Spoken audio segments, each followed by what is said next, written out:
Sade Robinson was only 19 years old, full of energy and ambition, and ready to take on the world. She was studying marketing at a local college in Milwaukee and had just landed a summer internship at a boutique agency downtown. Her friends described her as kind, smart, and always willing to help others. Sade had dreams of one day launching her own fashion brand, and she worked 2 part-time jobs to make ends meet. She wasn't someone who took shortcuts or skipped responsibilities. Everything about her life was carefully planned until the night she vanished. On April 2nd, Sade shared a picture on her Instagram story. It was a plate of food, a small dinner she treated herself to at a cozy restaurant in Cudahy. The caption read, "Small wins deserve small celebrations." That post would become the final digital trace of her existence. When Sade didn't return home that night, her roommate assumed she had stayed out with friends. But by morning, her bed was still neatly made and her phone was unreachable. At first, there was no panic. Maybe she just needed a night away to clear her head, but by noon, her mother grew concerned. She had tried calling and texting multiple times with no reply. That wasn't like Sade. Later that day, her mother reported her missing. The police asked the usual questions. Was she depressed? Did she have a fight with anyone? Was there a history of running away? But the answer was always no. Sade wasn't someone who just disappeared. Flyers were printed, calls were made, and social media filled with pleas for help. Strangers began sharing her photo across the city. People searched nearby parks, bus stops, and alleyways. Her phone had last pinged around 9:50 p.m. near Lake Michigan. Then, it went silent. 2 days later, on April 4th, a couple walking their dog along the shoreline found something that stopped them cold: a human leg, severed cleanly at the knee. The lower half was badly burned, charred around the edges, but the foot was still intact. Police sealed off the area, and forensics teams were called in.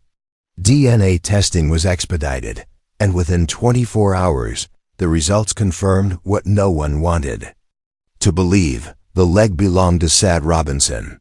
The missing person case had just become a homicide. The news sent shockwaves across the city. Candlelight vigils were held on her college campus. Her professors and classmates spoke to reporters in disbelief. People couldn't understand how such a brutal act could happen to someone like her. She had no known enemies, no criminal past, and had simply gone out for dinner. Now parts of her body were turning up on the lakefront. The police didn't share many details at first. They were careful with their words, only confirming that a portion of her remains had been recovered and that foul play was suspected. Behind the scenes, investigators were piecing together her final movements. They obtained surveillance footage from the restaurant she visited. Cameras showed her entering the building just after 7 p.m. She looked relaxed, wearing a denim jacket and carrying her purse. But what stood out most was the man walking in behind her, tall, white, and casually dressed. He followed her to a booth, and the two appeared to be on a date.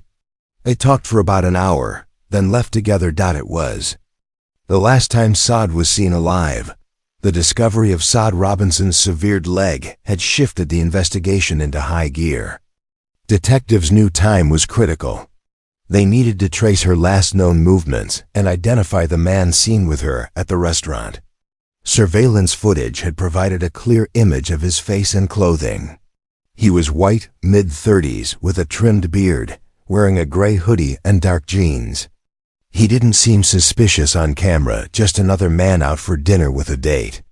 But now, every second of that footage became crucial. Investigators began canvassing the neighborhood around the restaurant. They visited nearby businesses and pulled additional security footage, hoping to track where Sade and the man went after they left. They got lucky. A gas station camera across the street showed them walking to a dark blue sedan parked under a flickering streetlight. The license plate was partially visible. After enhancing the image, they confirmed the plate belonged to a 2010 Nissan Altima registered to a man named Marcus Whitlow. Marcus Whitlow lived just 15 minutes from the lakefront where Sade's leg was discovered. He had no criminal record and worked as a mechanic at a local auto shop. He lived alone in a quiet suburban neighborhood, and no one had ever reported any issues with him. But when detectives ran his name through a background check, they found something strange: several past reports of disturbing behavior that had never led to formal charges. In one case, a woman claimed he had followed her home after a date. In another, a former co-worker accused him of making violent threats, but the complaint was dropped. None of these incidents raised red flags at the time. Now they painted a different picture. With a search warrant in hand, officers arrived at Marcus's home. From the outside, the house looked ordinary. But the moment they stepped onto the property, they noticed something unusual. There was a strong chemical odor coming from the backyard. In the center of the lawn was a fire pit, filled with ash and partially burned items. Detectives found fragments of what looked like clothing, bits of melted plastic, and scorched bones buried under charred debris. The scene was sealed and forensic teams moved in. Preliminary testing confirmed that the bones were human. Inside the house, investigators discovered more troubling evidence. The living room was bare, as if recently cleaned in a hurry. In the basement, they found a large plastic tarp stained with dark reddish spots later confirmed to be blood. A hacksaw lay nearby, its teeth coated with what appeared to be flesh and hair. Next to it were industrial-strength garbage bags and a container of bleach. Everything pointed to a crime that had been planned or at least carried out with grim determination. Sade's phone had last pinged, just blocks away from Marcus's home. Phone records revealed a brief conversation between them, initiated through a dating app 2 days before she vanished. They had exchanged messages and agreed to meet for dinner. It was their first date. Police also found deleted messages on Marcus's phone, including one where Sade asked, "Is it okay if I let someone know where I'm going?" That message was never answered. Neighbors reported seeing smoke rising from Marcus's backyard the night Sade went missing. One person recalled a strange burning smell that lingered for hours. Another mentioned hearing banging sounds coming from the basement. None of them thought to call the police at the time. By now, detectives were certain Marcus was involved.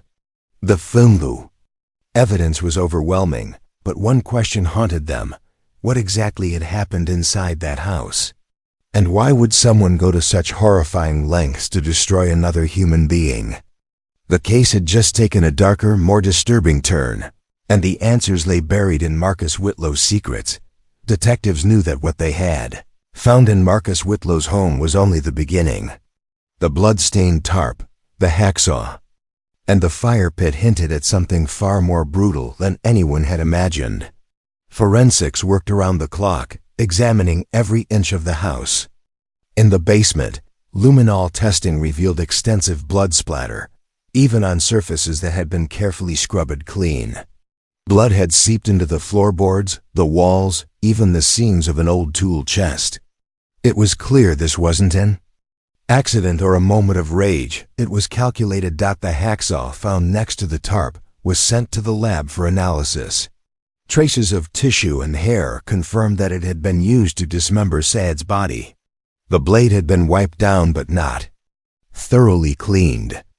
Investigators also discovered several empty containers of lighter fluid and gasoline in the garage. It matched the accelerant used in the backyard fire pit where her remains had been partially burned. But what truly unsettled detectives was what they found hidden beneath a loose floorboard in the corner of the basement, folded and tucked deep. Inside was a small black journal. Its pages were worn, some smudged with oil or sweat. What was written inside revealed a mind consumed with violent fantasies. There were sketches of women's faces with their eyes crossed out, drawings of knives, body parts, and fire pits. Words were scattered across the pages, phrases like "clean cut," "no screams," "destroy the evidence," and "don't get caught." No names were mentioned, but it didn't take long to connect the dots. Marcus had imagined doing this long before he ever met Sade Robinson. The journal also contained a checklist. Some items had been marked off. One line read, "Burn everything." Another, "Cut below the knee."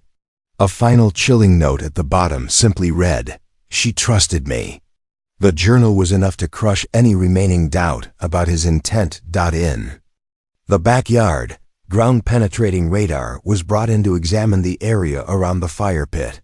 Forensic teams uncovered bone fragments, teeth, and bits of melted metal jewelry. One of the recovered items was a small gold pendant with the letter "S" identical to the one Sade often wore, visible in her last social media post. Investigators pieced together a horrifying timeline. After leaving the restaurant, Marcus had taken Sade back to his house. It's unclear whether she agreed willingly or was manipulated into thinking it was safe. At some point that night, something went terribly wrong. Marcus killed her possibly by blunt force trauma or strangulation, and then began methodically dismembering her body. Some parts were burned in the fire pit, others were bagged and disposed of elsewhere. The severed leg found on the shoreline was likely carried there by water after being discarded nearby. It suggested he had tried to dump body parts into the lake, hoping they'd never be recovered, but there was something else that haunted investigators. A second fire pit was found in a wooded area just a few miles from Marcus's home, near an old, abandoned cabin. In it, they found more charred bones. At first, they assumed they were Sade's, but forensic tests revealed they belonged to a different woman, someone who had gone missing 3 years earlier and whose case had gone cold. Her name was never released to the public, but it confirmed a terrifying possibility. Marcus Whitlow may have done this before. Everything now pointed to a man who had been hiding in plain sight. A man who knew how to blend in, how to appear normal, how to choose his victims. What terrified detectives most was the idea that Sade Robinson might not have been his first kill, and, had he not been caught, she wouldn't have been his last. Marcus Whitlow's arrest sent shockwaves through the city. The man who appeared quiet and reserved, who fixed cars and waved politely to neighbors, was now facing charges of first-degree murder, dismemberment, and abuse of a corpse. His mugshot was splashed across every news outlet, and his name quickly became synonymous with horror. The courtroom was packed during his arraignment, with reporters lining the hallways and the public desperate for answers. Marcus showed no emotion. He stood motionless, eyes blank, as the judge read the charges aloud. There was no plea for mercy, no sign of remorse, just silence. As the trial approached, the prosecution began assembling a case so disturbing that even seasoned attorneys were shaken. They had a mountain of physical evidence: blood, bone fragments, tools used in the dismemberment, and most damning of all, the journal found in his basement. The entries painted a clear and methodical mindset, one that had fantasized about murder for years. Each drawing, each phrase, each checklist item was used to build a picture of premeditation and cruelty. Marcus didn't just kill, he planned. It visualized it, and followed through with horrifying precision. Prosecutors also presented the findings from the second fire pit. Though the remains didn't belong to Sade, the timeline and condition of the bones suggested Marcus may have been involved in at least one other killing. The identity of that victim was eventually confirmed to be a young woman who had disappeared under mysterious circumstances in 2020. She, too, had matched the profile: young, alone, and trusting. The similarities were chilling. The defense, however, tried to steer the case in a different direction. They argued that Marcus suffered from untreated mental illness, that he had long struggled with delusions and obsessive thoughts. They claimed he wasn't in his right mind the night Sade died, and therefore could not fully comprehend his actions. They pointed to his childhood trauma, isolation, and journal entries as signs of psychological instability. But the jury wasn't convinced. This wasn't a spontaneous act. This was the result of planning, concealment, and a clear effort to destroy evidence. Mental illness may have played a role, But it didn't excuse the methodical brutality of the crime. Witnesses were called to testify. Sade's family took the stand, their voices trembling as they described the agony of not knowing what happened to their daughter. Her mother wept as she recounted the moment she received the news about the DNA results. Her father stared directly at Marcus, his face frozen in pain and fury. The jury listened closely, many unable to hide their own emotions. Photos of Sade's remains were shown. The room fell silent, except for the occasional gasp. Detectives also testified, walking the court through the evidence step by step. They explained how Marcus's dating app history revealed multiple conversations with women, many of whom he had invited to his home. Most had declined. Sade had accepted. The implication was clear. He had been hunting, waiting for someone to take the bait. Then came the final twist. Days before closing arguments, the prosecution introduced a previously undisclosed piece of evidence, a USB drive recovered from Marcus's garage. On it were dozens of folders labeled with dates and names. Some were empty, but others contained photos and videos of women Marcus had secretly recorded in public places. Some files dated back nearly a decade. It was the final nail in the coffin. He hadn't just killed, he had stalked, studied, and collected. The jury deliberated for just 5 hours before returning with their verdict: guilty on all counts. Marcus Whitlow was sentenced to life in prison without the possibility of parole. The courtroom erupted in tears, a mix of justice served and pain that would never truly heal. But for many, the scars of what he did would linger forever. The sentencing of Marcus Whitlow brought a temporary sense of relief to the community, but the wounds left by his crimes ran deep. As he was escorted out of the courtroom in chains, many in the gallery sat frozen. Justice had been served, but nothing could bring back Sade Robinson.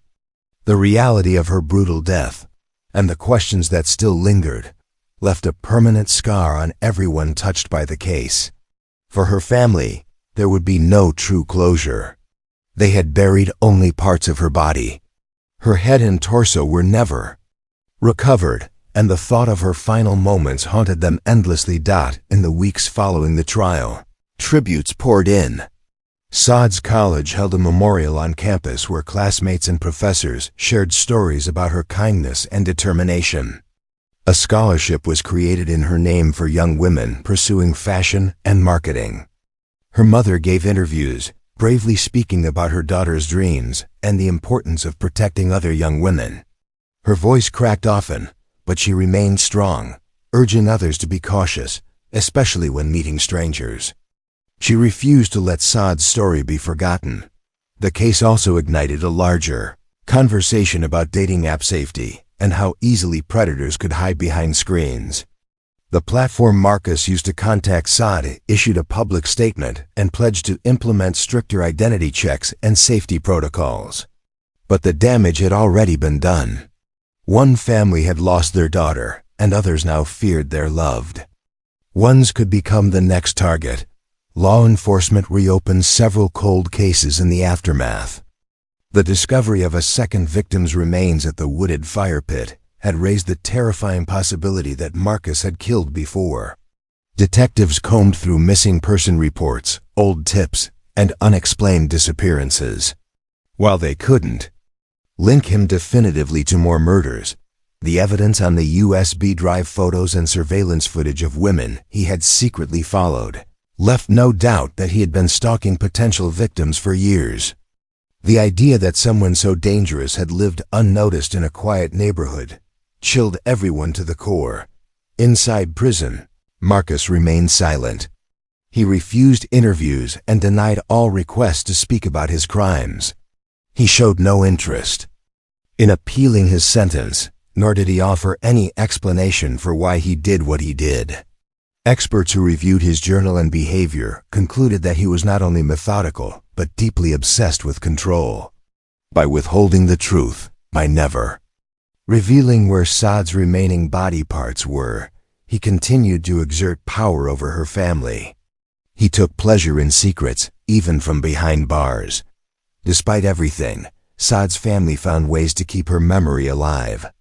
Her little sister started a social media page called Justice for Sade, sharing updates on missing persons, safety, tips, and messages of hope. Her father organized local self-defense classes for young women in the community. Her mother attended every memorial, every candlelight vigil, always wearing the same gold necklace with the letter C, the same one that had been found in the ashes of Marcus's backyard fire pit. Though the trial had ended, the nightmare continued in different forms. Every time a new body was found or a woman went missing, people feared another monster like Marcus could be hiding in plain sight. The case had become a warning, an unforgettable reminder that evil doesn't always come with red flags. Sometimes it smiles, shakes hands, and sits quietly at the end of the street. Sade Robinson's story was one of unimaginable tragedy, but also of resilience. Her name lived on in classrooms, foundations, and hearts across the city. And though justice had been served, the fight for safety, awareness, and truth carried on. Her life, stolen too soon, would not be in vain.